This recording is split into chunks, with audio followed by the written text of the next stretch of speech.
হাতে খুব কম সময় থাকলে এই রেসিপিটা অবশ্যই একবার দেখে নিতে পারেন।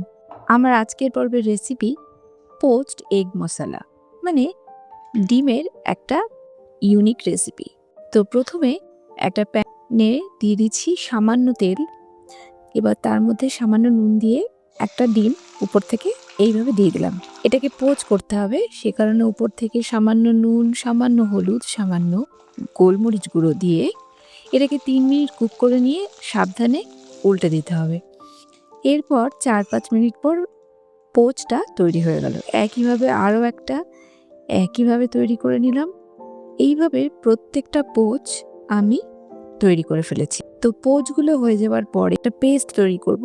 এখানে 2টো মিডিয়াম সাইজের পেঁয়াজ, একটা 1 ইঞ্চির আদা গ্রেট করা, 3 থেকে 4টে রসুনের কোয়া আর 4 থেকে 5টা কাঁচা লঙ্কা দিয়ে খুব ভালোভাবে মিহি পেস্ট করে নিতে হবে।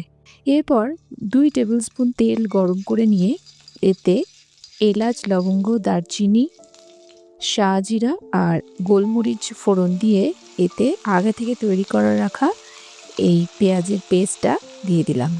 2 মিনিট খুব ভালোভাবে কুক করে নেওয়ার পর যখন কালারটা চেঞ্জ হতে শুরু করবে, তখন এতে অ্যাড করব 2 টেবিল স্পুন মতো টমেটো পিউরি।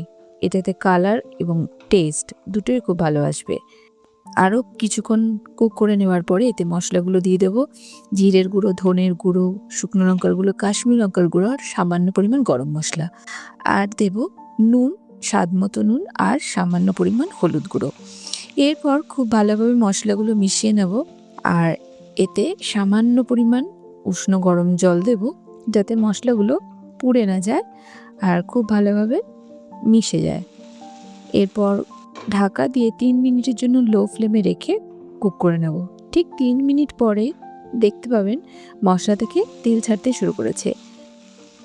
এই সময় যদি এখানে 1 টিস্পুন ঘি দেওয়া হয় তাহলে এর কালারটা অসাধারণ আসবে।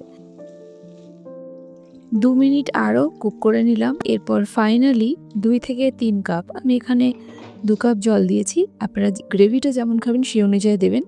ভালোভাবে মিশিয়ে নেব। অবশ্যই গরম জল অ্যাড করবেন, তাহলে এটা সুস্বাদু হয়। তো যখন গ্রেভিটা ফুটতে শুরু করবে তখন এতে তৈরি করে রাখা পোচ গ্রেভির মধ্যে দিয়ে দেব। ফ্লেমটা কিন্তু এই সময় লোতেই থাকবে। দিয়ে দেওয়ার পরে এটা লো ফ্লেমে কুক করে নিতে হবে। 2-3 মিনিট পর এটা রেডি হয়ে গেছে।